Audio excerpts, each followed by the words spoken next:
We have to. Go ahead. I got some big thing on the middle of my screen that says no camera, but I already knew that. Do you see this big? Do you have are you on your computer? I'm on the computer. Yes. Do you see a big gray screen with a camera with a line through it? Yes, on my screen. Isn't that so weird? I don't know why. And I have no idea. I was supposed to test all this out, and I never got around to it.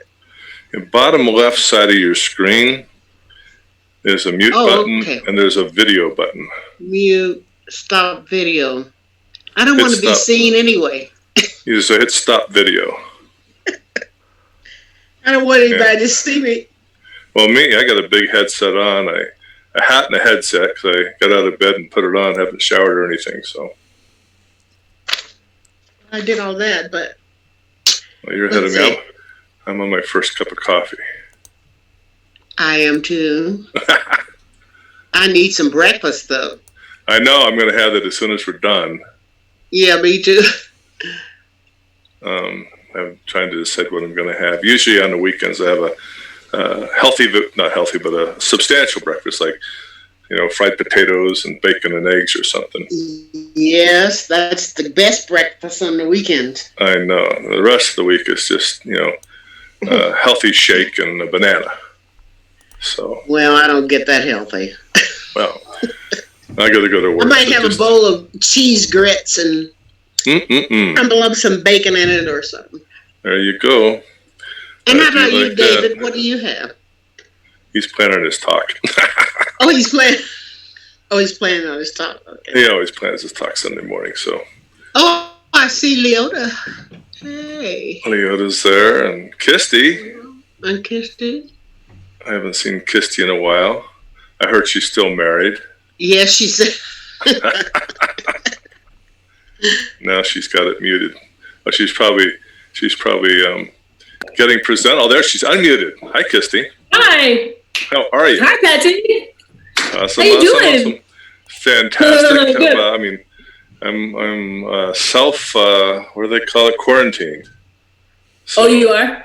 Yeah, I'm not going anywhere. I'm just going to wait till this whole thing passes over, and it is what it is. It is what it is. I know. So. Yeah, I know. We've already been sick here. No. Oh, good. I don't know if it was coronavirus, but we both had a really bad cold. Wow. We'll never know. Oh, you did. We'll never know. But we're better now. Well, that's good. I know.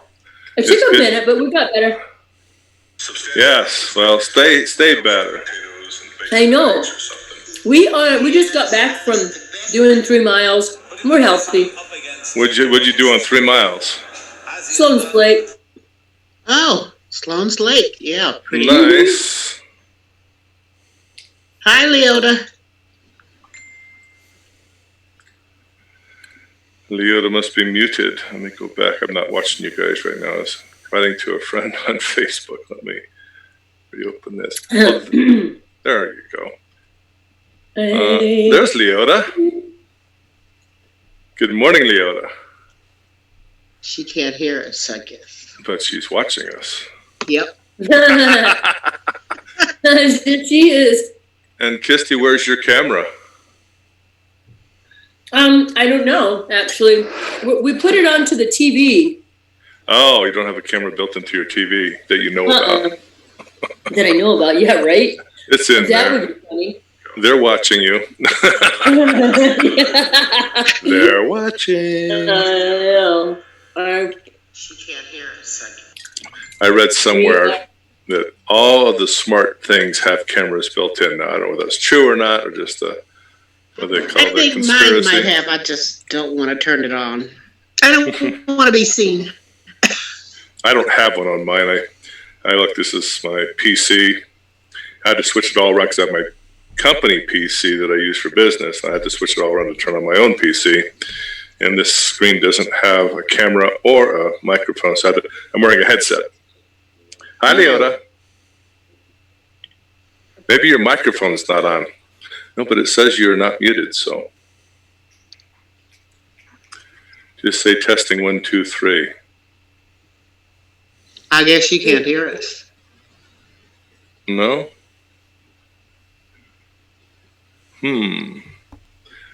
Well, we can see you, Leota, so. If you can hear us. Wave if you can hear us.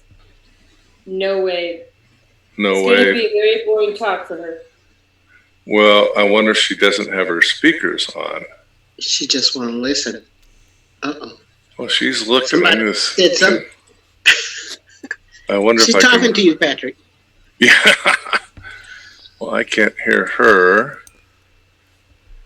I thought maybe there's a way where oh, here we go. Maybe here, chat. I hit chat. I'm going to write to her, Leota. Are your speakers on?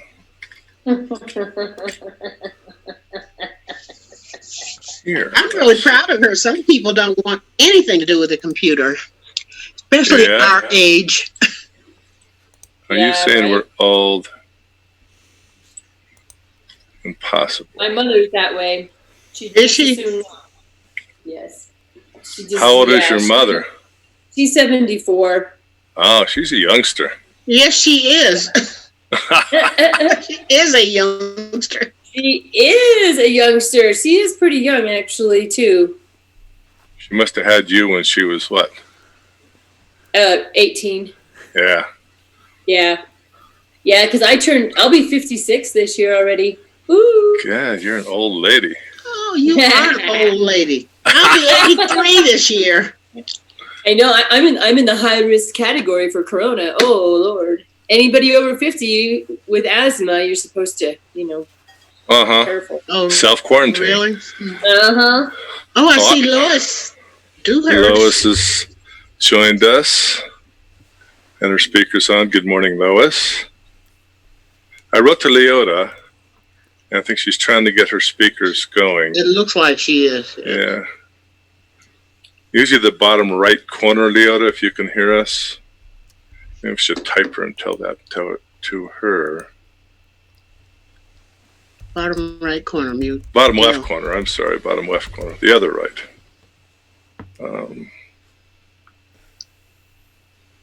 Gosh, I just don't know. She turned off her camera. Okay, hopefully she figures it out.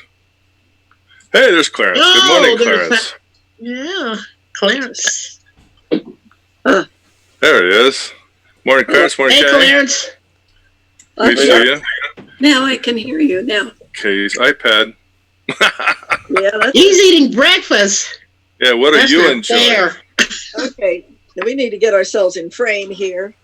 Well, if he's eating breakfast, he's supposed to have enough to share. Yes, he's chewing on something.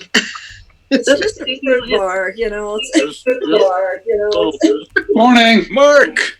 Morning, Mark. Morning, Mark. Hey. Morning, David. All right. Hey, Sandy. Okay, Leota's on again. What, Dick? Nothing, Sam. What, Dick? Nothing, Sam. Yes, I did. Morning, Dick. Oh, Mark. Oh, Mark. Say good morning. David. Pam. Oh, Leota, you're muted. Yeah. Well, then don't worry about it. And Leota, if you can hear us on the bottom left side, there's a mute button and an unmute button. I think she can hear us. She's looking. I'm gonna move this stuff, Dick, because we can have three chairs. You can speak up. The same place where you turned off the camera, bottom left side, there should be a mute button. We're all gonna be in here, isn't that wonderful? Oh, my screen just shrunk while you are viewing. Oh, we're viewing your screen, Sandy. You just shared your screen. Nope. Oh, here we go. Okay. We're Now back. we're good. I Dick did that. Hi, Dick. I can't see you now. You can't see who. Oh, was that Leota? Uh-huh. Leota, Yes. good morning. Good morning. We can see you and hear you. Awesome.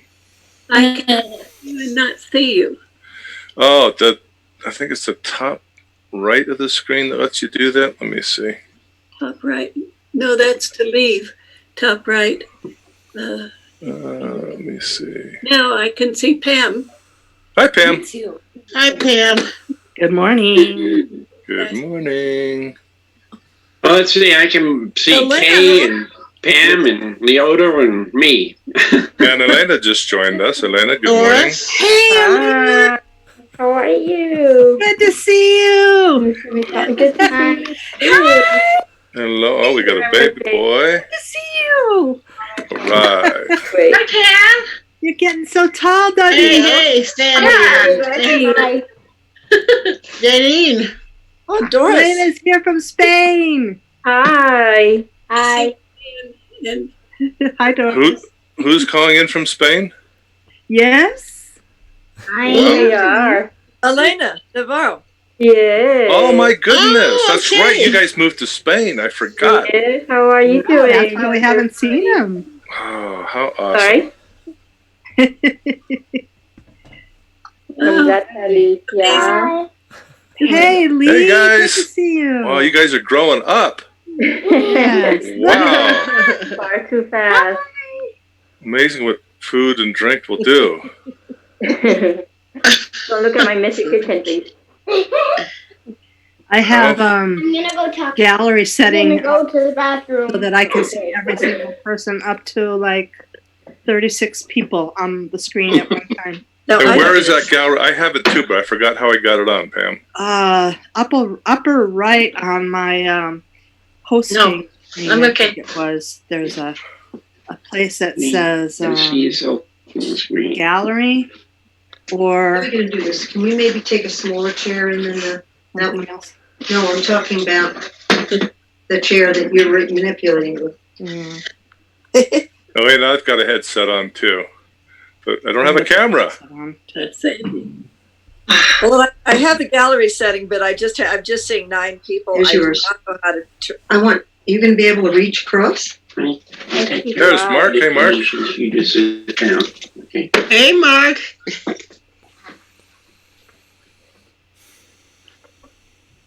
Trinity. Hi. Hi, Trinity.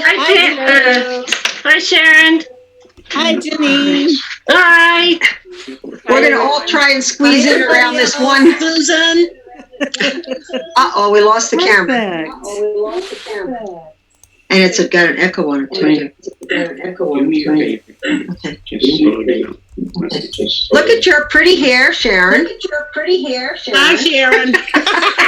Good London. Looks pretty. Hi, everybody else. Hi, Dee. Barbara in the lower left. Oh, Hi, I see. Lee. Never mind.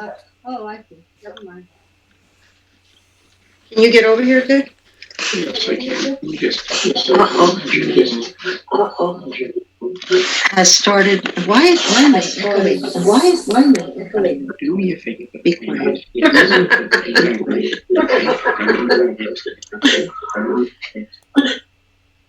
Please. Oh.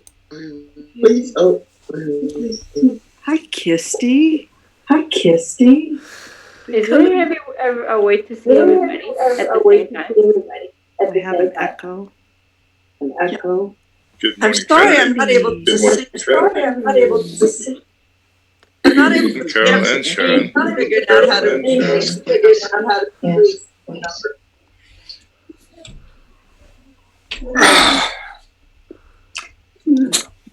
Hi. You're able to Hi. temporarily Hi. unmute your microphone. Hi, David. That's a nice picture, David. You're able to temporarily unmute your microphone by hitting the space bar. And if you're not speaking, turn your microphone off so that the echo does not occur.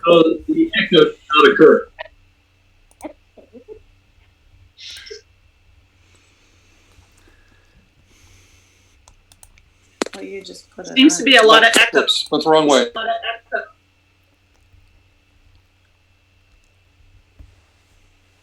So if you want to talk, you can unmute yourself, but that will keep the echo from occurring.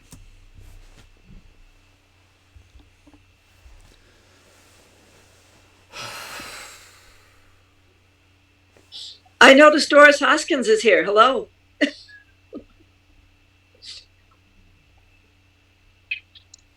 Wow.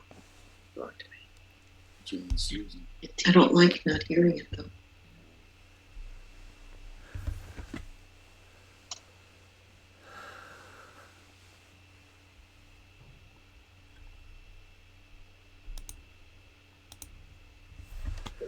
Good morning, everyone. Good morning. Morning, David. Good morning. The countdown on Facebook and YouTube shows we got 1 more minute before presentation starts. We do. In fact, I need my cup of coffee. So do I. There you go, David. Take some of this. Are we still echoing when we're on? Are we still echoing? You don't know. Okay. Well, anyway, good morning, everybody. Good to see everybody, and good to hear you too. I just took in a portion of Littleton Unity of Littleton service, so they also did it on Zoom. No, I can't see you, David, because I haven't figured out how to get more than 9 people on the screen. But we'll be able to hear you. That's the most important thing. David, Janet was able to figure out how to just do herself, so we could experiment with that another time. Well, Dick just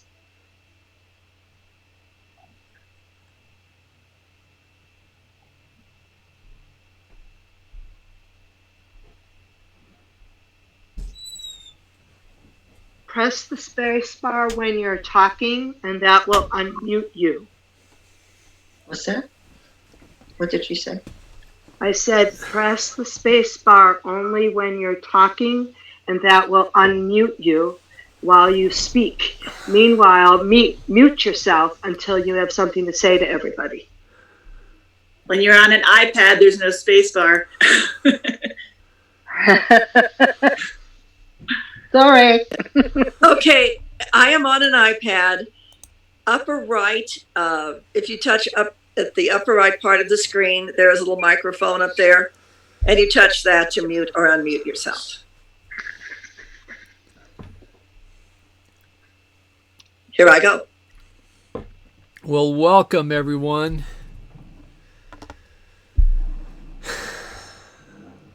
How you doing? Thumbs up? All right.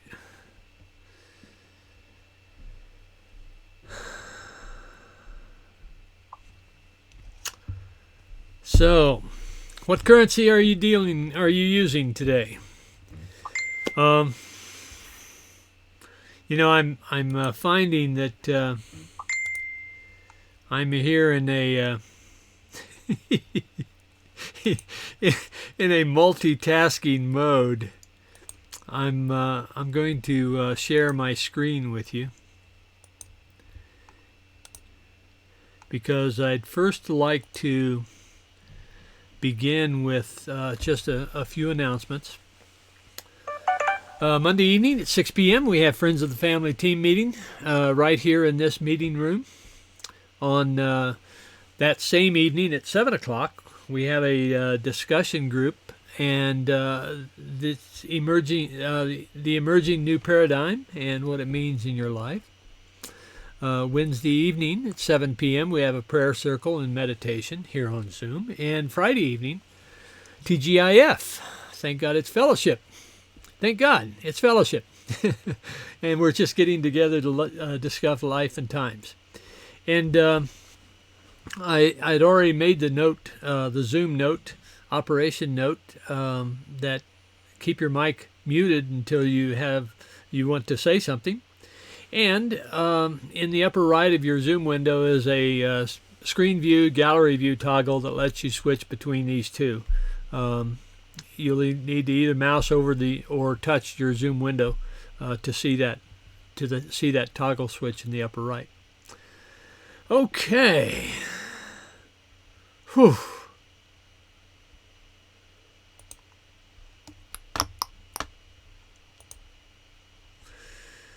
And so, I'd like to offer a couple of other notes before we get into this, and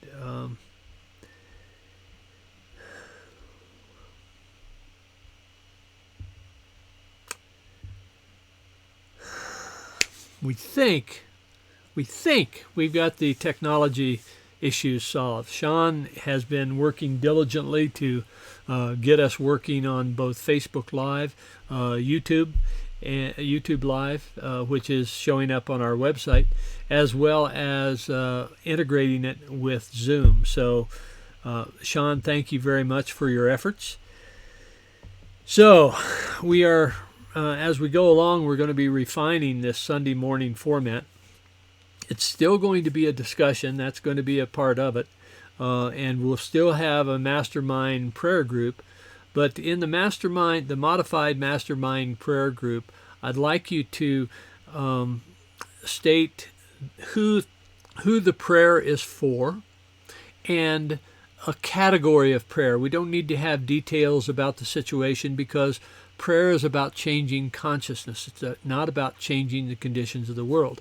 So in our modified mastermind prayer circle, which we'll have after the opening prayer, we'll just accept prayer requests and the name of the recipient and a category such as relationships or prosperity or healing or that. Okay, so that's the idea, is to make that prayer request short. But as we are listening to the prayer requests, I ask that you hold in mind the condition and that is relationships or prosperity or whatever for the recipient, and hold that recipient in mind, hold the condition in mind, and just see that it is resolved in the recipient's mind. That the recipient is coming into a greater realization and is able to address whatever is before them. Okay. And as we finish with a prayer request, we'll have a pause to envision that, and so it is. You can either say that out loud or think it to yourself.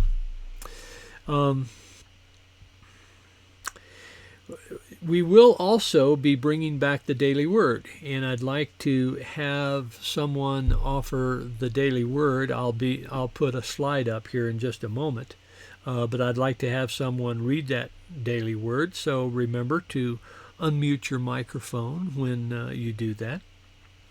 And so, are there any questions about how we're going to proceed? We'll have a topic presentation that this morning is going to be 10 to 12 minutes, and then we're going to open that up for discussion, and then we'll go into our meditation after that discussion seems to have come to its natural conclusion. Okay, so with that then is our daily word. I'm going to share my screen with you, and hopefully, as I share my screen, I'll be able to advance it as well. Who would like to offer the daily word? This is Patrick. I'll offer the daily word. Okay. Can you hear me? We can. Okay, daily word is power. I take dominion over my thoughts, words, and actions. Let me move this screen so I can actually see it. The power of God protects me. Today I hear with renewed understanding this line from James Dillett Freeman's Prayer of Protection. In a growing awareness of oneness with my source, I realize the power of God works through me and as me rather than simply in me or for me. I embody divine power by choosing words that affirm the truth that I am a spiritual being as I navigate the valleys and peaks of my human experience. By expressing my power, I am claiming dominion over my words and thoughts. I affirm statements of truth while releasing negative thoughts and ideas. I think and speak with the authority of my Christ presence. Today's scripture is 2 Timothy 1:7. For God did not give us a spirit of cowardice, but rather a spirit of power and of love and of self-discipline. Thank you, Patrick. Mm-hmm. And so as we hold this prayer in mind, let us acknowledge that here in this moment, we know that God is a love that has no end, and a power that knows no bounds. God's healing power of divine life is restoring, healing, and revitalizing our world in this very moment. We let go of any fears or anxieties, and we affirm that all are safe, healthy, and protected. We bless all those who support us in maintaining vibrant, radiant health. We express divine life in all we think, say, and do. We bless our global family with radiant health, peace of mind, and abundant love.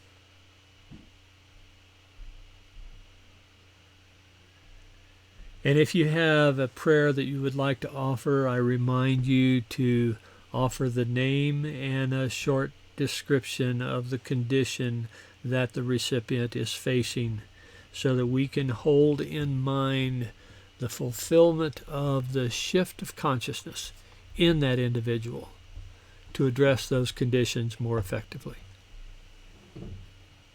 Dan Miller, protection.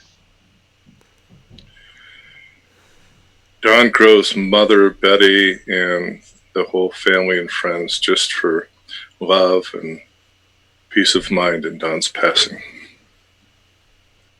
Before we continue with a new prayer request, and thank you, Patrick, for that, but let us hold Dan Miller in mind. And so it is. And Patrick, you're offering a prayer for Betty. Thank you. And so it is. So it is. Another request, please.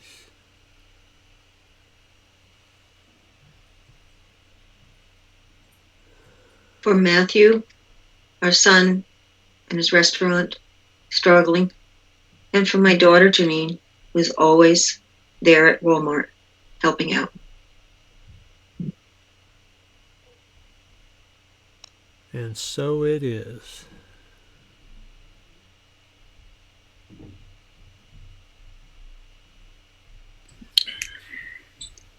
For my son who is in healthcare, in hospitals every day, to hold him safe and healthy. And my daughter who's in healthcare, and the stress is getting harder for everyone. So everyone in healthcare. Thank you. I'd like to give a thanks for my granddaughter arriving from Pennsylvania on school break and flying into Denver. She arrived safely, and I guess infection-free is probably the best way to put it. And so it is.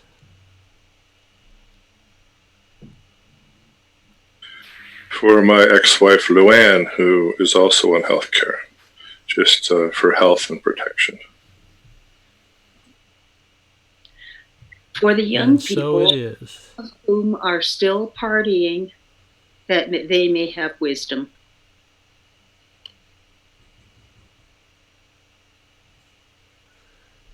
And so it is.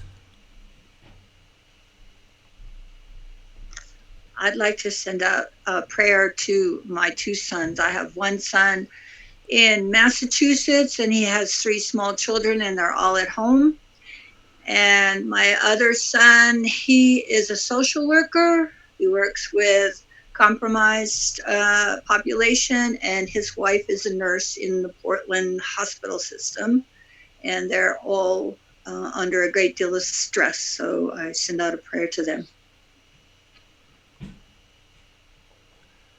And so it is.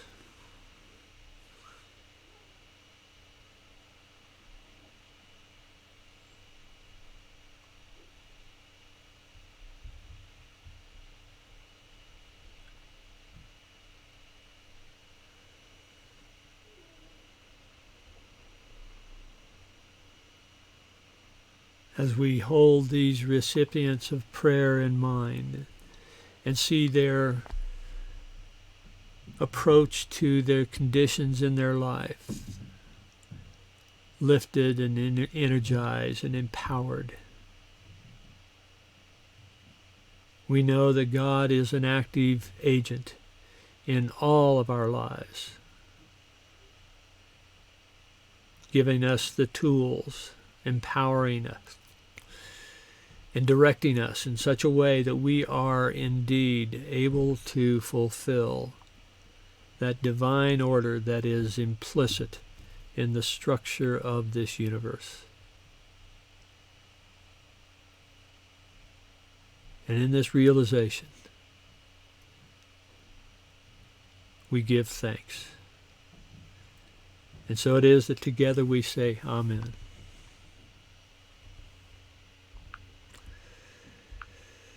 So,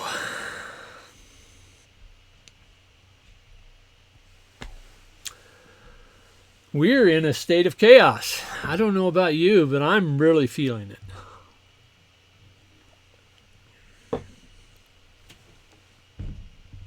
We have, in our conditions of the world, of course, we have the health issues. We have the stress related to the health issues.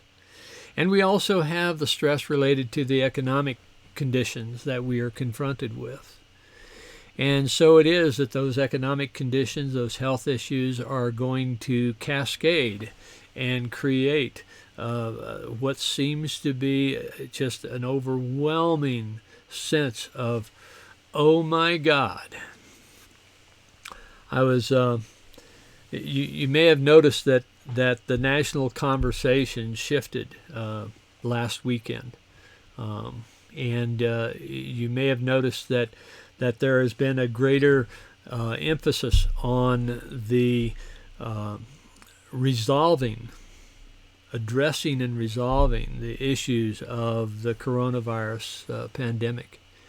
And that has created a substantial amount of fear among us. I mean, I am certainly one that has had that experience. And I have to keep reminding myself that God is in charge. And I find that my conversations are tinted with, I won't say tainted, but I'll say tinted with the realization that we are in the midst of an overwhelming circumstance that is difficult for us to engage rationally. I'd like to offer that over the course of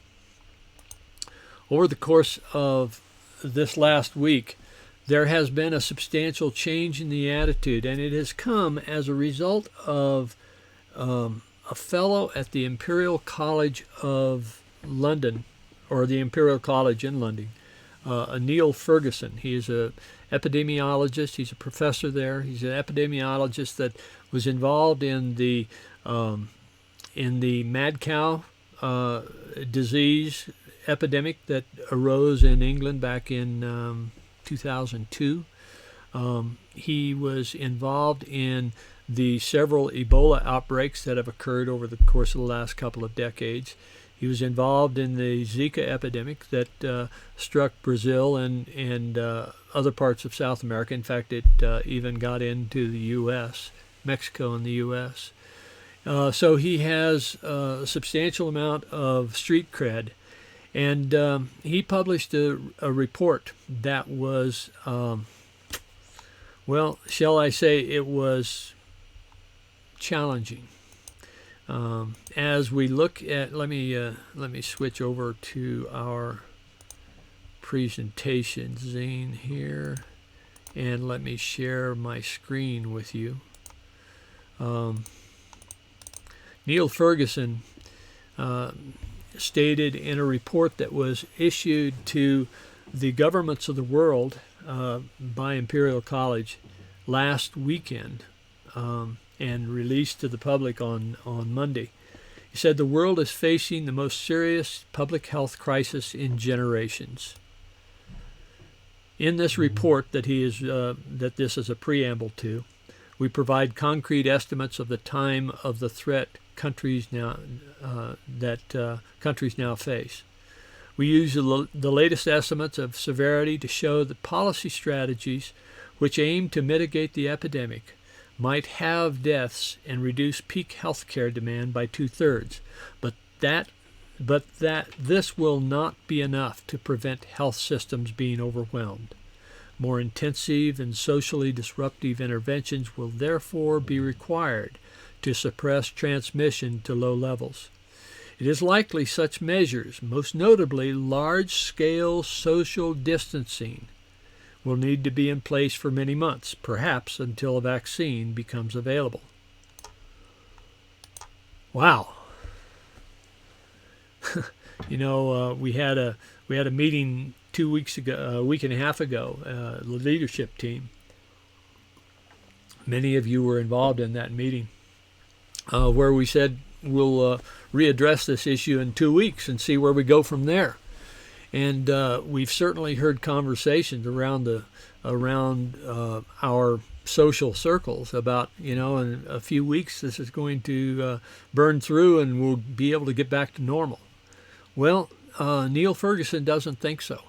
He thinks that this is going to be something that's going to require a continued mitigation, specifically in social distancing, to ensure that we isolate ourselves, that we do not go out unnecessarily, that we do not gather in large groups, and so on and so on and so on. Now, he is one person. His team is one group that has studied this and has come to these conclusions, offered these conclusions to the leaders of countries around the world. And we'll see where it goes. There are certainly other opinions, and what Neil Ferguson has to say is not set in concrete. But given that we are in a state of lots of different sources of information, that oftentimes that information is very conflicting. I saw someone on Facebook messaged me this week and said, they're about to call up the National Guard and implement martial law. Well, I don't, who knows? Is that going to happen? I don't know. I think it depends to a great extent on whether or not we're able to at least slow the spread of transmission of this virus. But that is on everybody's mind. If it's not on your mind, it's it's not far from your mind. And so we're in a state of chaos, and chaos in terms of our normal activities, chaos in terms of our state of mind. And it takes a person of substantial mental discipline to keep calm and to not run out of the room screaming at the top of their voices. So that's where we are at this point. And so I have talked about chaos in the past. I've talked about the chaos that societies go through. This is certainly the pinnacle example of chaos that I have ever encountered. And I've talked about a Nobel Prize winner, 1977, won a Nobel Prize in chemistry, Ilya Prigogine. Ilya Prigogine was a mathematician in Belgium that that published a study on the effect of chaotic systems. He was talking about thermodynamics, but it turns out that it applies to a wide range, and has been applied to a wide range of societal issues. This is certainly one of them. But Prigogine talked about the idea that within a system, as you add energy to that system, if you will, heating boiling water, or heating a pot of water, that as the chaos within that system increases, there comes a point where he referred to it as a bifurcation point, where the system will have a decision, if you will, if we want to anthropomorphize the system. But the system will come to a point, he called a bifurcation point, where one of two things will happen. Either the system will devolve into irreversible chaos, or the system will evolve to a higher order. And that higher order will allow that increased energy to be accommodated within that higher order.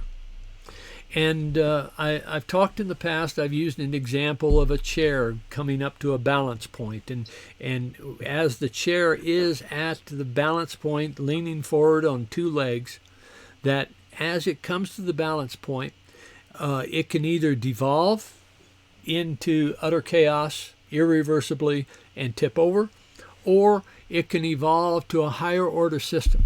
And that higher order system would be the chair in a bigger legs or whatever to accommodate that increased energy. And as we approach that bifurcation point, and certainly it seems to me that we are approaching that bifurcation point, where we either devolve into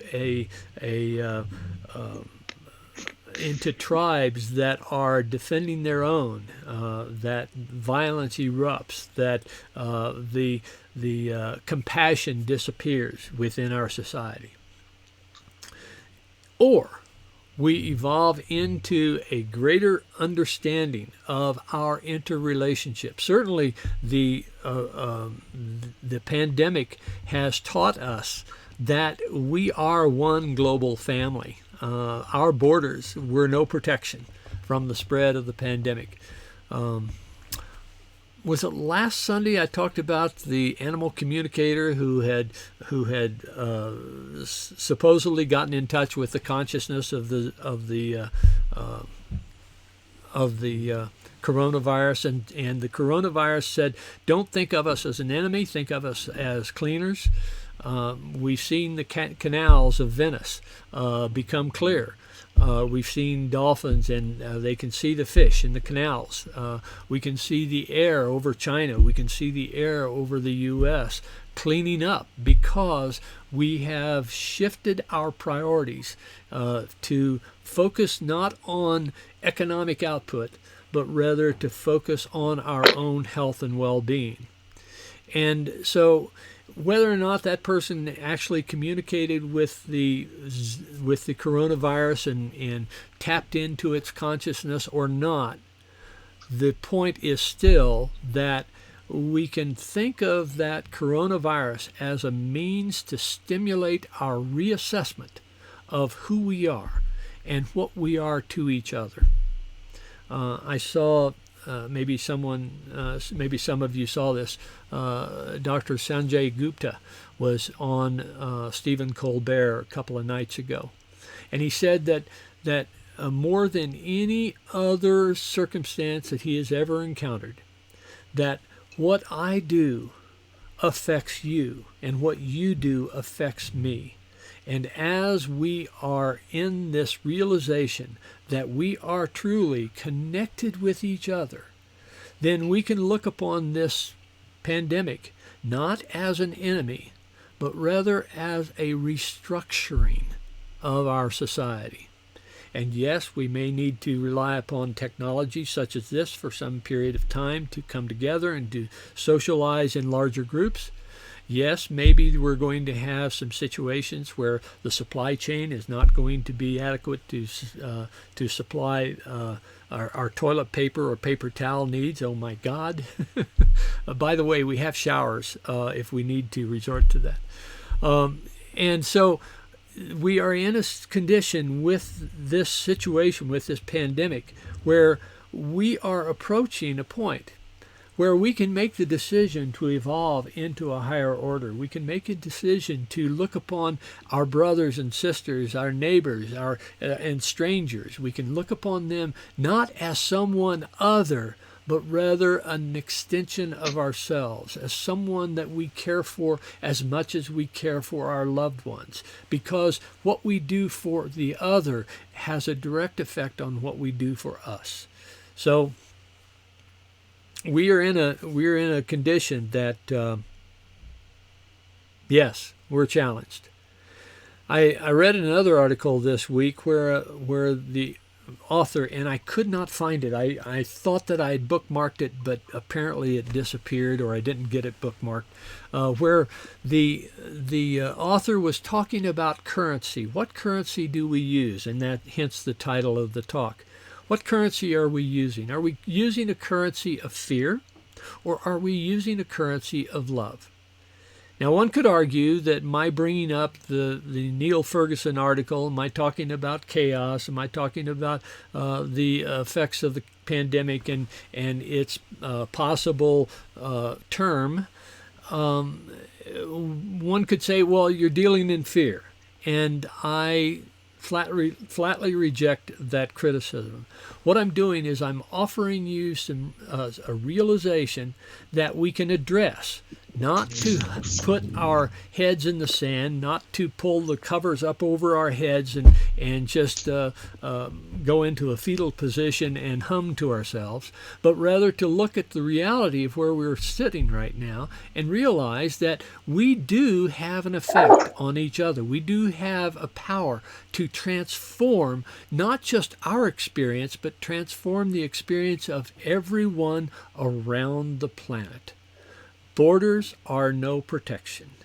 And when we let go of our nationalistic ideas that, we have to do it, we have to be better than them, or we realize that we are somehow elevated or exceptional. No, we're not. We are human beings having an experience. We're a spiritual being having a human experience, and that experience is very interconnected. We are part of a network of consciousness, and how we address our condition is going to be very much up to us. There is indeed in our teachings, let me go here, and okay, there is very much in our teachings the idea that what we share, or what we hold in mind, is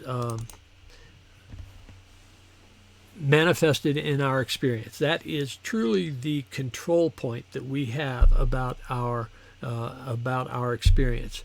What we hold in mind manifests in our experience, the third principle of unity. So, what do we hold in mind? What is that currency that we are using? What are the thought currencies that we are using? One could argue that this is one of humanity's oh shit moments, where everything is going to go to hell in a handbasket. Linda pointed out to me in an article that she encountered just a couple of hours ago. She's a great research assistant, where a group of 300 engineers formed an impromptu group on Facebook that they came together and put together a set of plans for a 3D printing of ventilators. You know, over the course of our newscasts over the last 2 weeks, we've been hearing from Governor Cuomo. We've been hearing from the governor of California, name slips my mind, but the governor of Illinois and Connecticut, talking about the hospital system and how the influx of infections and critical care facilities are really going to be swamped as the coronavirus patients, those that need critical care, come into that stage of the disease. We've seen in Italy that the ICU units have been overwhelmed, that doctors have been having to make a decision that this person is going to get care and that person is not, when in fact both people could be saved if the facilities were available. And so these governors were expressing this fear that we have a shortage of ventilators, we have a shortage of ICU beds. Well, this group of engineers has put together the plans so that people can literally create their own ventilator using a 3D printer. Now that design has to go into certification, and it's going to take several weeks for that to happen. But nonetheless, when they release those plans, then ventilator production is not going to be reliant upon Honeywell or GE or any other specific company. They'll do their part, but also hospitals will be able to produce their own. Oh my God. Wow. Isn't that cool? So,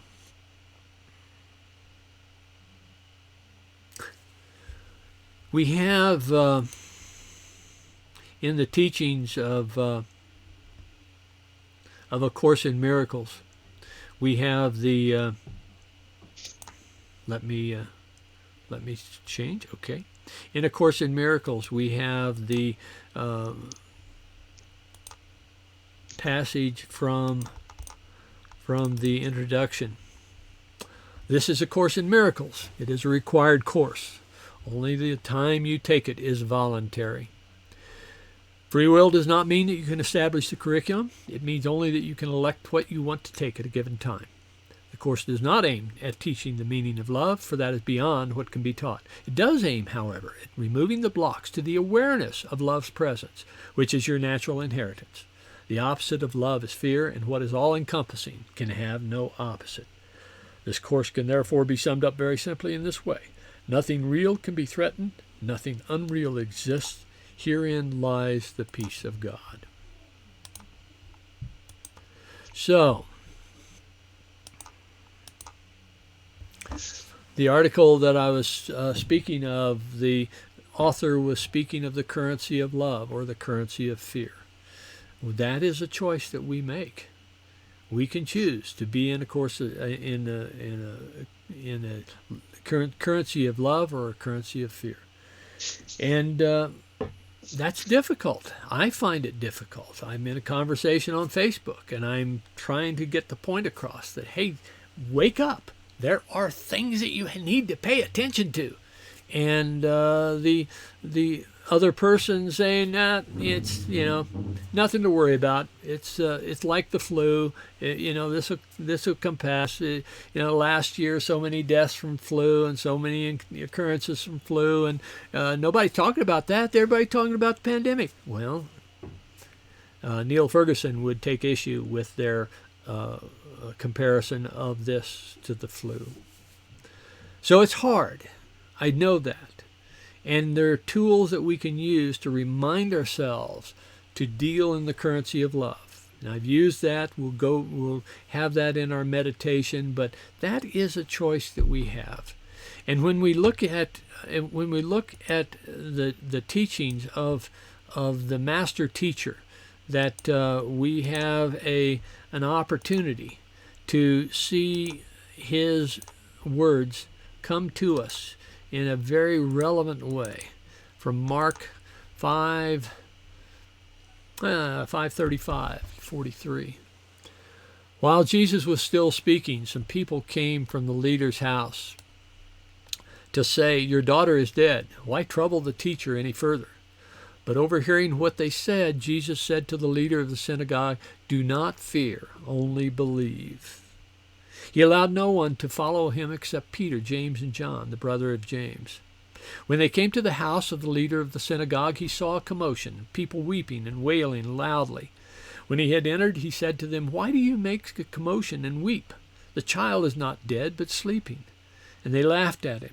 Then he put them all outside and took the child's father and mother and those who were with him, and went in where the child was. He took her by the hand, and he said to her, "Talitha cum," which means, "Little girl, get up." And immediately the girl got up and began to walk about. She was 12 years of age. At this they were overcome with amazement. He strictly ordered them that no one should know this, and told them to give her something to eat. Well, first of all, I'd like to point out that first phrase, "Do not fear, only believe." Only believe what? And I'm asking that question of all of you. Only believe what?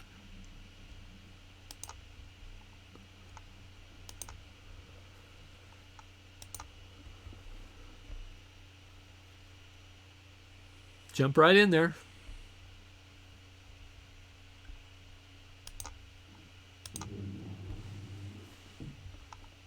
My guess would be only believe in love, not fear.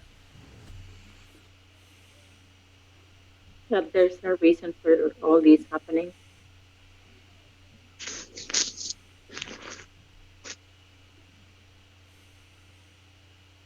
That this holds opportunity for all of us.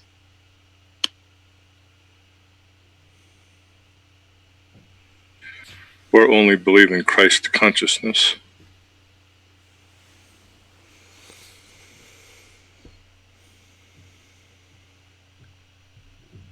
Okay. Anything else?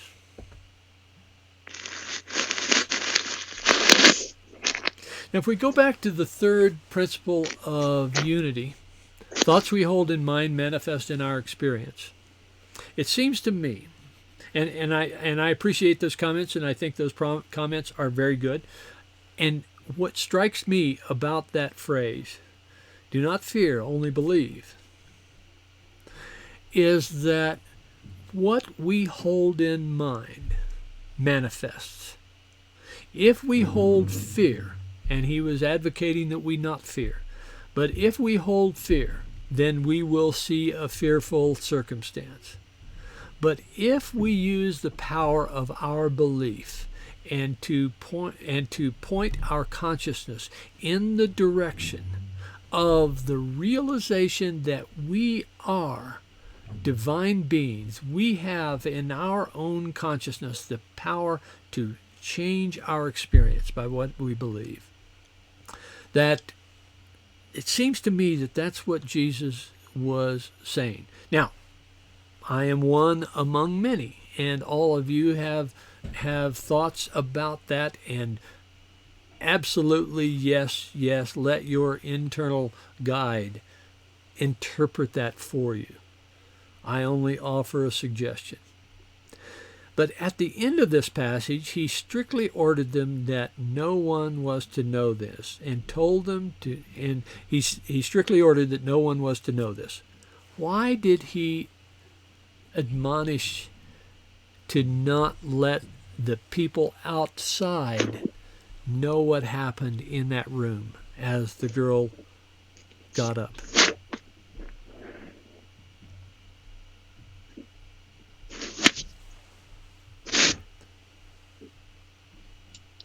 I'd probably say that if they were not listening to what was being talked about there, that they would form their own opinions and then not in line with what that comment means. You know, it also further in some of the talks out there, it says, you can do also what I do. And if somebody tries that, it doesn't work. It reverses the whole process. Okay. Any other thoughts? He wanted people to not think that he was the magic one who did this to the girl. He wanted, he didn't want the people there to think that Jesus did something special, that he wanted a different message to the people out there. And if he told them that it happened when Jesus came in, then they would not so much get the point that it was God or the Christ, the presence, Spirit that did it. Okay. Anything else?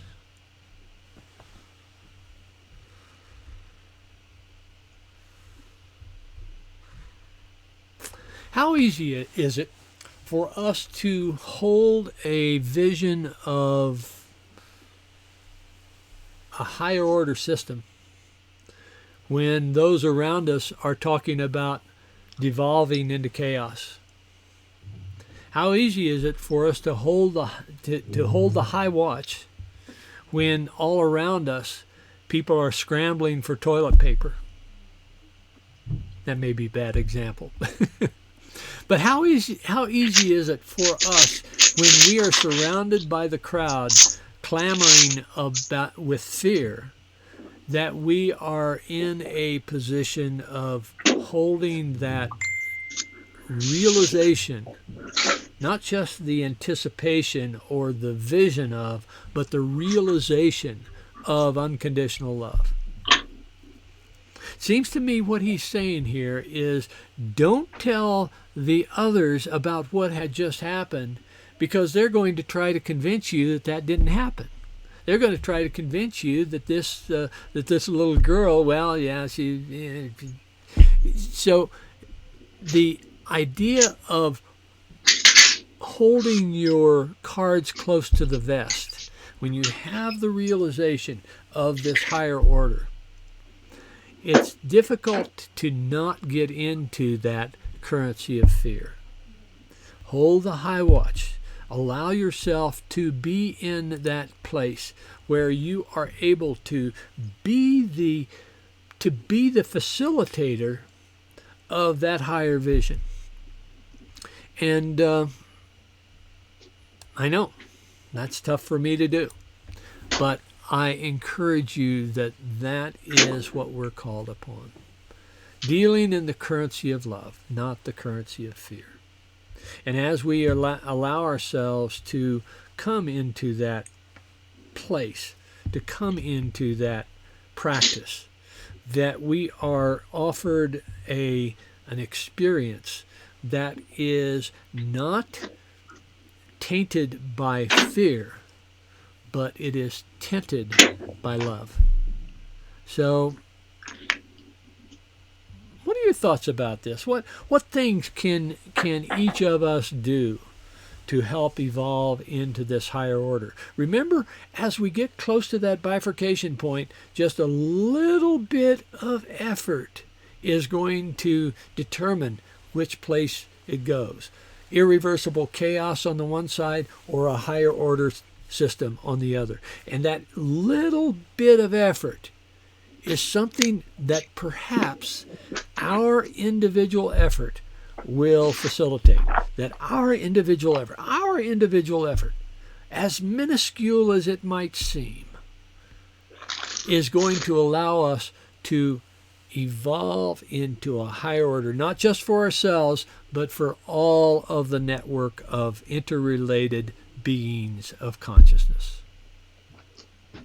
What can we do?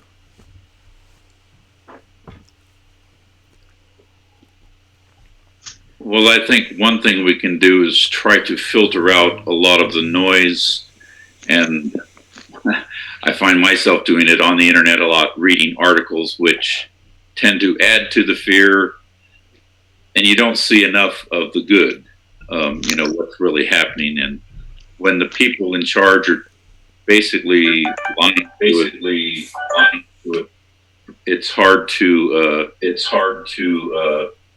oh, I'm sorry, I'm getting feedback here. It's hard just stay in place of Turn your speaker off. Turn my speaker off? Yeah, you can go. You can go to audio and switch your speaker.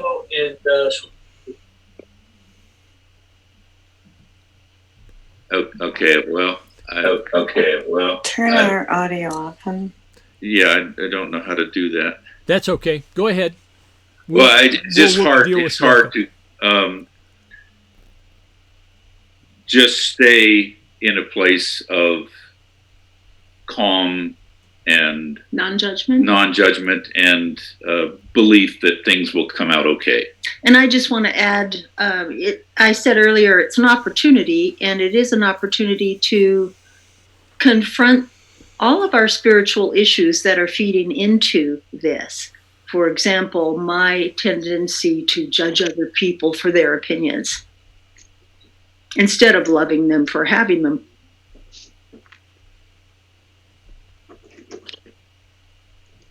Okay. Anyone else? What can we do to facilitate this higher order? How can we lean into spirit?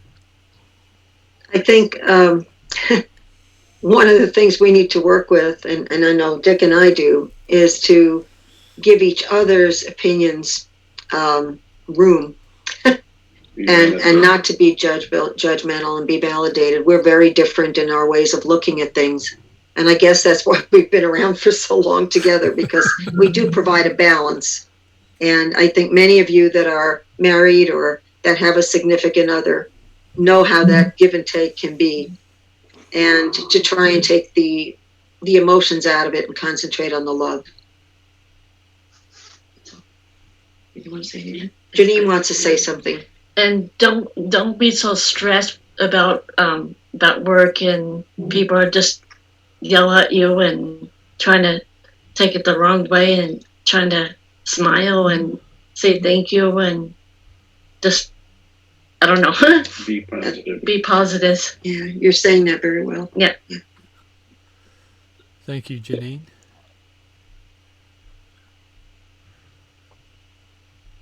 So how will you know if you're being successful at this?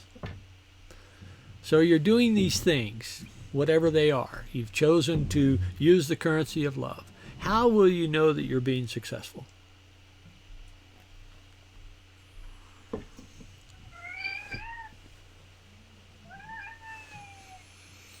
I think just a sense of inner calm if we're practicing love.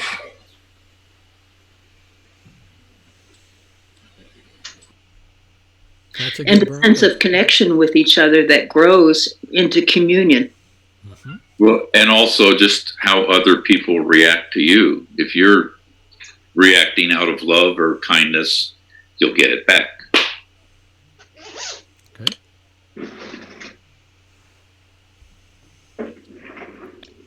I also think that, I went out to Walmart this morning to pick up some supplies that were not available, and watching the workers in there, and in King Supers that I went to afterwards, just picking somebody out that works there and just saying, I understand this is a stressful time for you. I hope you have a good day.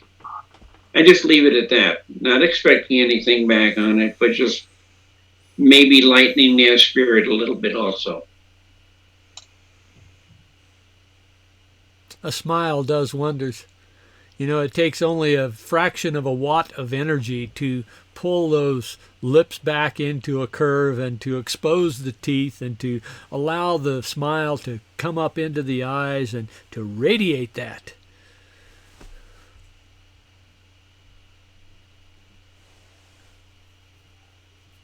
And I think before, when people used to walk their dogs and I'd be out on my front porch, they would just walk by. And now I find everybody that walks by turns their head and says hi and waves and stuff, which is, you hope that continues even beyond this.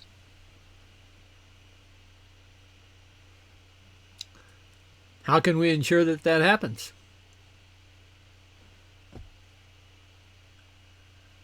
Do it ourselves. Anything else? What else?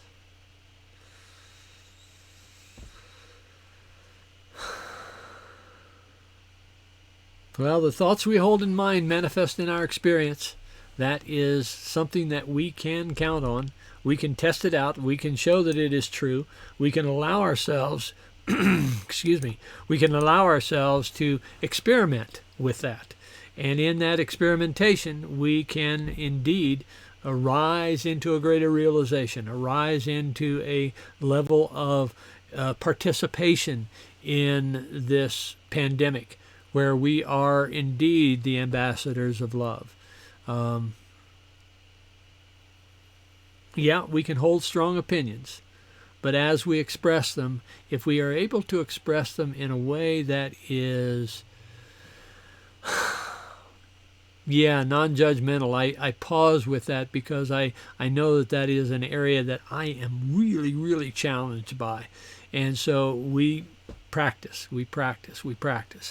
Like those three boys that wanted to get to Carnegie Hall. They saw a musician walking down the street, and they said, "How do we get to Carnegie Hall? We want to go to a concert." And he said, "Well, boys, what you need to do is you need to practice. So, let's take a deep breath. Let's allow ourselves to rest into this moment, setting aside any constraints that we have, any anticipations we have, any worries that we have. Allow ourselves to settle into a space that, if you will, consider it to be at the altar of God. And we know that God is everywhere present. God is part of the universe. It is a fundamental aspect of the universe, and every aspect of the universe has that God presence within it. And so as we realize that as we connect with God, we are connecting with the all that is all, as well as all of creation. As we connect with God, we are connecting with our brothers and sisters. Our brothers and sisters of a different mother. Our brothers and sisters in this network of life.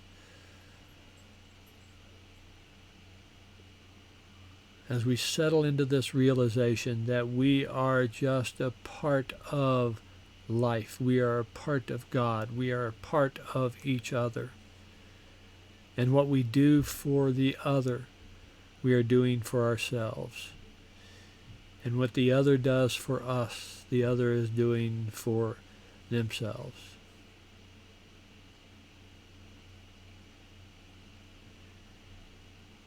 In this realization, opening ourselves to the awareness of God's presence, we can realize God's presence by realizing the unconditional love that is the vibration of God. And I suggest you use someone in your own experience, someone in your life experience that has demonstrated for you unconditional love. And as you know, I have a 3-year-old granddaughter, and she is a perfect stimulus for my realization of unconditional love. So whatever that catalyst is for you, bring that to mind. Allow that catalyst to be the focus of your realization of unconditional love. And then allow that focus to shift to the unconditional love itself. Feeling where it manifests in your body. Get a sense of its characteristics, its texture, its color, its temperature. Feel it emerging from your identified source, whatever that is. For me, it arises from my heart. Whatever that source, allow that radiance of unconditional love to move through your entire consciousness, illuminating the dark corners, transforming the fear into a recognition of opportunity, transforming the judgment into a realization of brotherhood, sisterhood.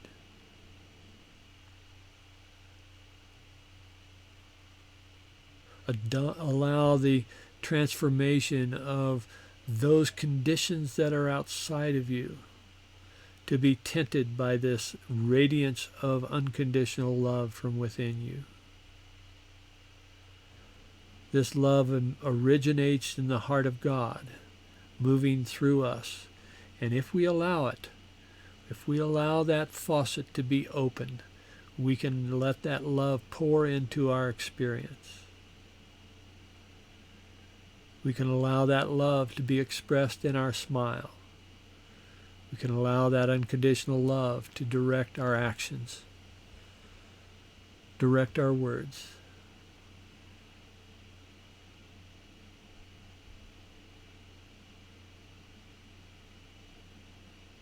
as we allow that unconditional love to move into our environment, to spread to every sentient being on this planet.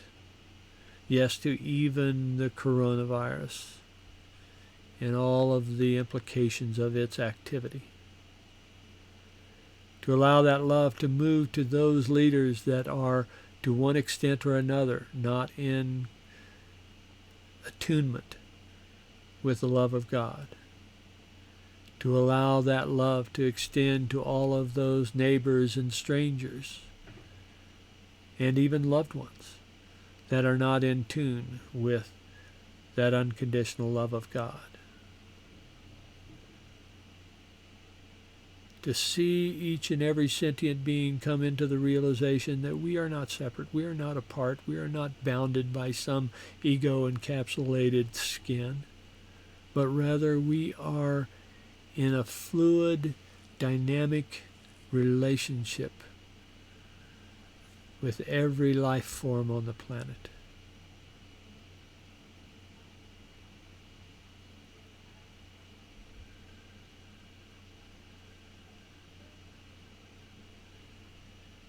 Feel that connection. And feel the connection that is coming from them to you. See that as a two-way channel, giving and receiving.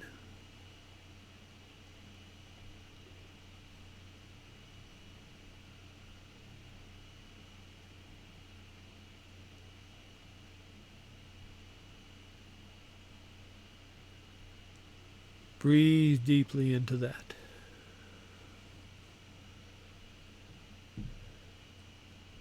Allow that realization to become part of your DNA.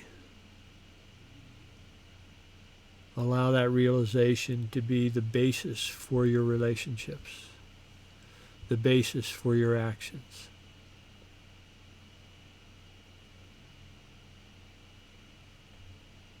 Breathing in and breathing out.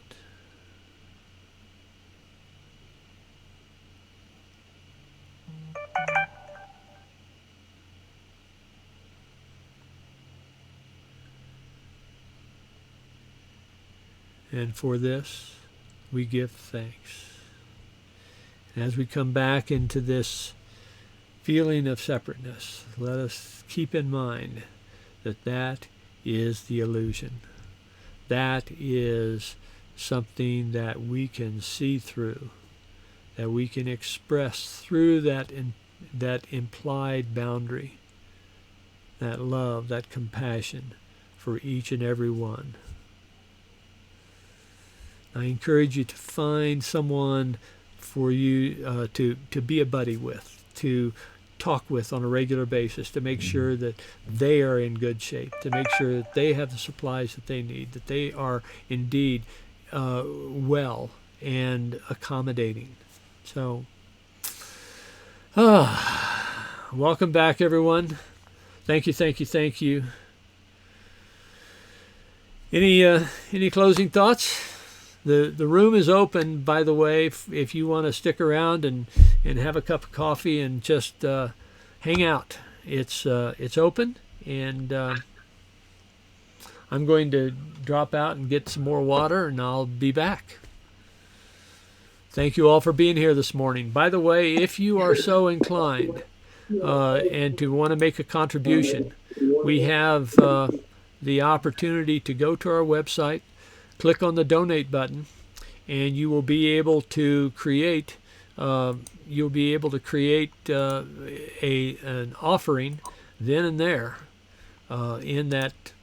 with that donate button. And I'll just say that in that context, divine love through me blesses and multiplies all that I have, all that I give, and all that I receive. I give in love because I trust in God. And thank you to all of those who have, in fact, made contributions via the internet. That keeps our ministry alive, and yay God. So, Thank you, David. Thank you. Thank you. You are very welcome. Thanks for being Thank you here. very much. Thank you. David, I wanted to mention, not to dwell on Don's passing, but I'm sure it will be a while before there is an arrangement in terms of a memorial service or a celebration of life. I would presume that it, or if there are others, one of those would be at Living Water, because that was kind of a churchy home for him, I think. Absolutely. That facility is available when we are able to congregate again. But I would ask, please, anybody that hears anything regarding such a meeting or such a celebration, whatever, please let everybody know. And I, of course, will do the same thing if I hear anything from Doug or Jan or whomever. So I just wanted to add that. So thank you for doing that. Thank you for bringing that up. We will have Linda, Don's first wife, is coordinating. Well, I wouldn't say coordinating, but she's initiating this, and I have asked her to let me know when she is ready to have a memorial service. I would like to have one on Zoom as well, and so when Linda pulls the trigger on that, if you will, we'll send out announcements, and that could well be before we are able to congregate again. So absolutely, yeah. Thanks. You bet. And y'all are certainly welcome to stick around and have a cup of coffee, as it were. Well, thank you all, and look forward to the next meeting. Yes, it was so good to hear you. Can I hear some? Elaine, great to see you. Come back in, I think. Hi, Janine. Hi. Hi.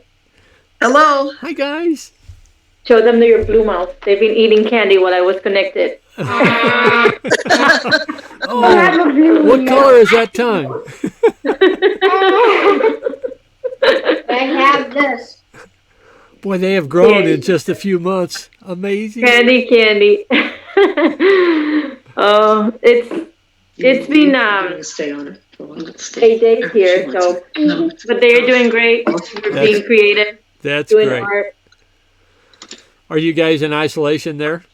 Yeah, we've been isolated for 8 days. I keep thinking it's not that bad when you have food and water and electricity. You know, we're still good, doing great. So, when I think of crises of other countries, and they are in very different situations. So when you can still, even though it's a pain to go to the store, but you know, when you can go to the store and get food, it's just so good. So, yeah. It's hard. It's a feeling of both things. You know, like I want to help, and then at the same time, I want to disinfect my whole body after I help. So it is not easy, but it's good to hear your words, and definitely, you know, bear them in mind. So thank you so much. Well, we may see you in August, eh? Yeah, we're gonna be there 24 days or so. So this time we're not gonna be in Florida and Michigan. We're just gonna be in Denver. Oh, finally, yes, I get to see Colby for 2 weeks. Yay! And I get to see. So yeah, we'll be spending more time, and hopefully we'll go see you in person. Well, we would love to see you if you're able to get by. Yeah. I hope we can be seeing you more regularly now that we're doing this too.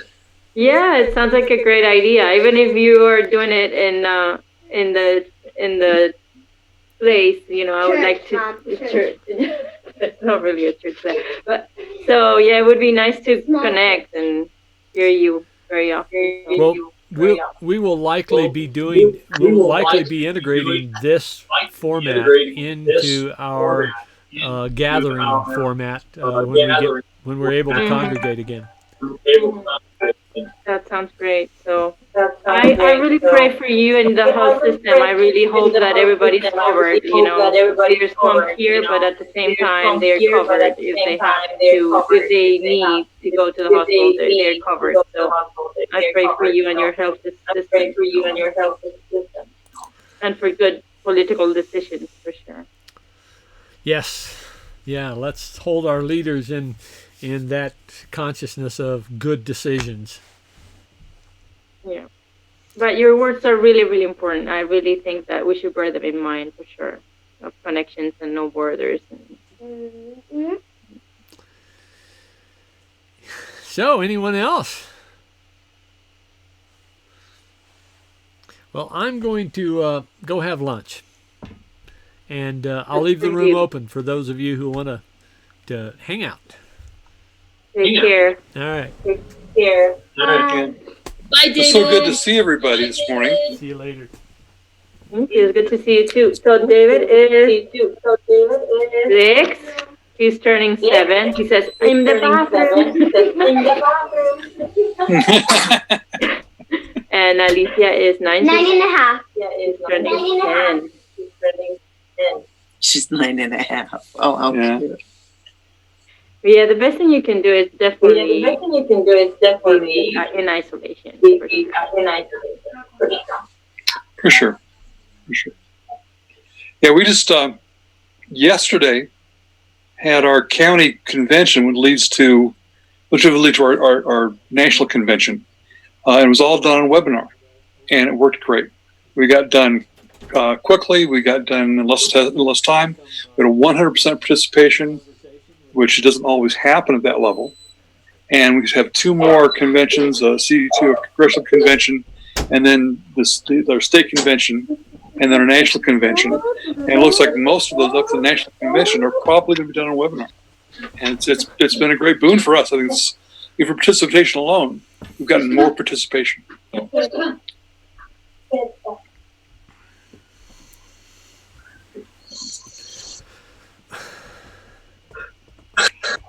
It's good to see everybody. Hopefully, we'll see each other soon and talk soon. And we have that discussion tomorrow night at 7 o'clock. Sorry, Elena, that's going to be about 2 a.m. your time. But, see you tomorrow. Yeah. Take good care. Okay. We'll hope to see you soon. Bye-bye. Bye. Bye. I see another hand there.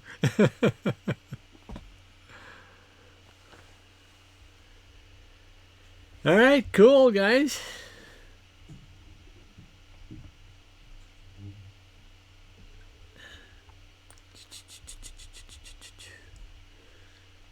I guess we'll sign off. And it's been good to be with all of you. Take care. It's been delightful. Take care. Oh, yeah. Live long and prosper. Take care. Be well. Yeah. And we may see you tomorrow night. So. Okay. Yeah. All right. Bye. See you later. Bye, Pen. Bye, Clarence. Bye, Kay.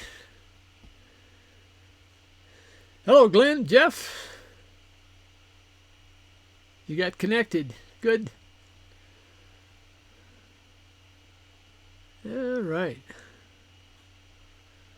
Well, I'll see you later. You guys can hang out if you want. And I do smell lunch. Great. Good talk, David. Thank you. Hey, thanks.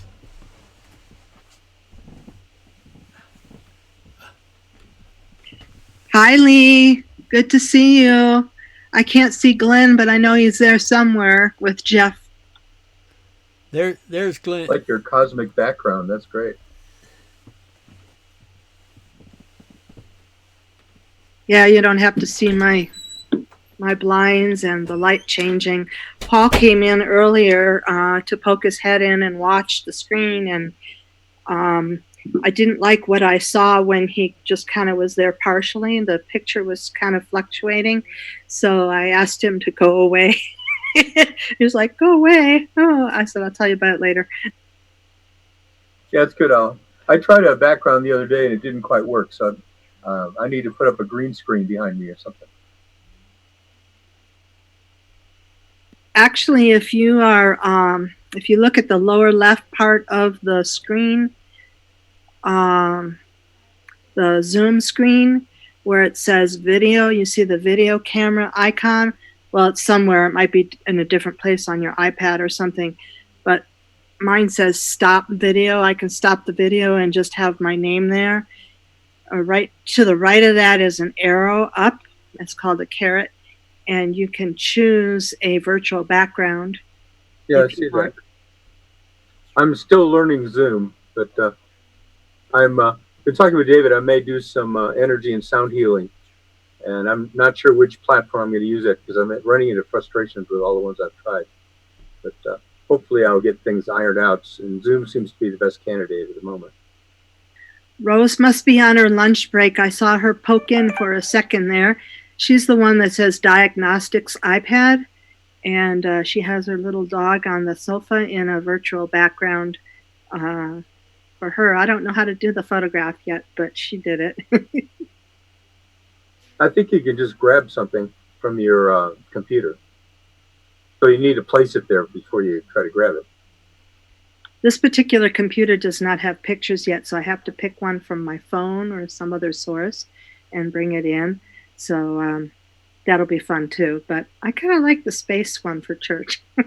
It's pretty cool. You know, you can just go to Google Image and get all kinds of stuff. Lee, how are you? Really cool galactic things. NASA has an incredible collection of intergalactic photos, free and no copyright issues. Can't copyright space, I guess. Hi, Lee. How are you doing? It's good to see you. Press your space bar or, press your space bar while you speak.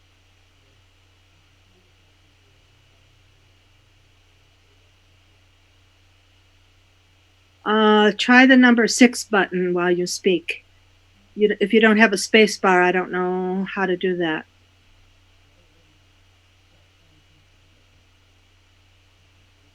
Thumbs up if you can hear me, Lee.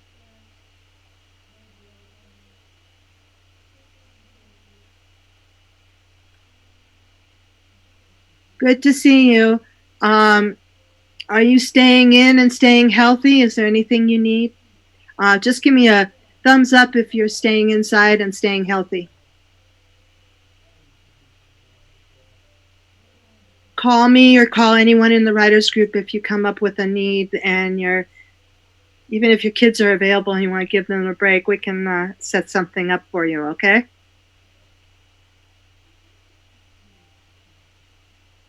I was talking to a friend who is struggling to put together some of this technology for connection. And he said what we need is to set up a Rent a Millennial program. I keep running into stuff I don't know how to fix. Zoom actually has video tutorials on their website. If you go to zoom.us and click around a little bit, you'll see some tutorials. And I'm sure Lee could use a little bit of that too, but they're real simple.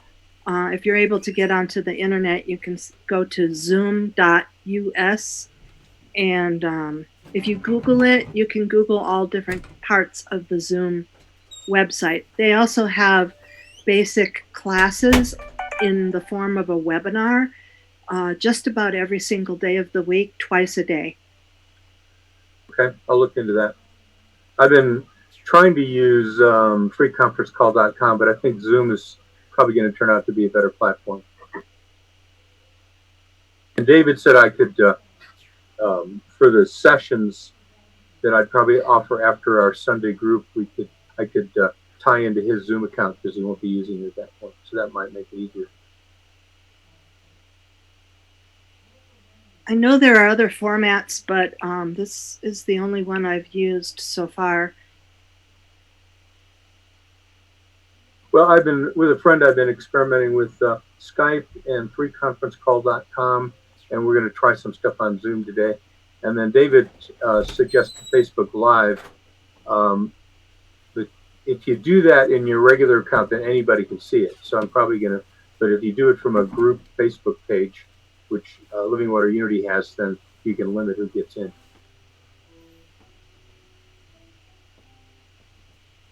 Lee, what are you going to have for lunch? Have you had lunch yet?